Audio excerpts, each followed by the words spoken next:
ভারত বাংলাদেশের পাটের রাস্তা বন্ধ করে দিল। বাংলাদেশের পাট আর ভারতের মাঝখান দিয়ে ঢুকবে না। বাংলাদেশের অনেক বড় একটা ক্ষতি করতে ভারী পদক্ষেপ নিল ভারত। বন্ধুকে শত্রু বানিয়েছে বাংলাদেশ। বাংলাদেশ হয়েছে বিশ্বের দ্বিতীয় বৃহত্তম পাট বিক্রিকারী রাষ্ট্র। কাপড়ের বিজনেস যেমন বাংলাদেশের বিশ্বের মধ্যে দ্বিতীয় বৃহত্তর, তেমনি পাটের বিজনেসও। বলতে গেলে পাট আর কাপড়ের উপরে নির্ভর করে বাংলাদেশ চলে, কিন্তু কাপড়ের বিজনেস তো বন্ধ হয়ে গিয়েছে। কাপড়ের বিজনেসে তালা লাগিয়ে এমনি বাংলাদেশের মানুষকে ভাত হারা করেছে, তারপরে আরও পাটের ব্যাপারে ভারত নিল এত বড় কঠোর পদক্ষেপ। ইতিমধ্যেই বাংলাদেশের জিডিপি ঘরোয়া উৎপাদন গত 20 বছরের মধ্যে হয়ে গেছে সর্বনিম্ন। আর জিনিসপাতির দাম এত বেড়ে গিয়েছে যে যারা আগে 3 বেলা খাইতো, এক বেলা কমিয়ে এখন 2 বেলা খায়। কাম না থাকলে, উৎপাদন না থাকলে টাকা খাওয়া কি উইরা আসে?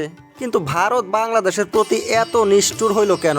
এর আগে ভারতের সবচেয়ে ধনী ব্যক্তি গৌতম আদানি বাংলাদেশে বিদ্যুৎ সরবরাহ করা বন্ধ করে দিয়েছিল। এই যে বাংলাদেশে লাইট জ্বলে, ফ্যান ঘুরে, কলকারখানা চলে, কোথায় থেকে? এই ভারতের বিদ্যুৎ দিয়ে। কিন্তু বন্ধ করে দিল সেই বিদ্যুৎ সরবরাহ। বাংলাদেশের কোথায় থেকে কি চলবে? বিদ্যুৎ ছাড়া কি হয়? এর জন্য ডাইরেক্ট দায়ী হয়েছে বাংলাদেশের আন্দোলনকারী ছাত্ররা আর তাদের সাথী বাংলাদেশের জঙ্গলিরা।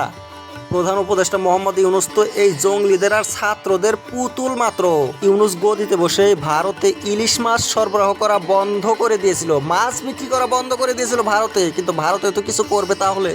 ইউনূস খালি মাছ পাঠানো বন্ধ করেই বসে থাকে নাই। শেখ হাসিনা যে ভারতের সাথে চুক্তি করে রেখেছিল ব্যান্ডউইথ ট্রানজিটের জন্য, সিঙ্গাপুর থেকে বাংলাদেশের মাটি দিয়ে ভারতের 7 সিস্টারে পাস হয়তো ব্যান্ডউইথ ইন্টারনেট কানেকশন স্পিড করার জন্যে, সেই চুক্তি বাতিল করে দিয়েছে জঙ্গলিদের সরকার। জঙ্গলিদের একটাই উদ্দেশ্য, আমাদের শেখ হাসিনার বিরুদ্ধে চলতে হবে।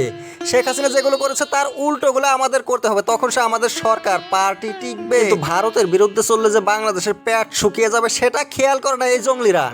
আর আদানি বিদ্যুৎ সরবরাহ করে বন্ধ করে দেওয়ার আর একটা কারণ ছিল বাংলাদেশ ঋণ পরিশোধ করতে পারে নাই। নোটিশ দিয়েছিল আদানি, ঋণ পরিশোধ করো, এখন টাকা না দিলে পরে আরো ঋণ বেড়ে যাবে, তখন কিভাবে দেবে? শেখ হাসিনা যদি থাকতো, আমাদের একটা ভরসা থাকতো। শেখ হাসিনার মধ্যে দেশকে উন্নতি করা, ঋণ পরিশোধ করার ক্ষমতা ছিল, কিন্তু ইউনূসের মধ্যে তো সে ক্ষমতাটা নাই।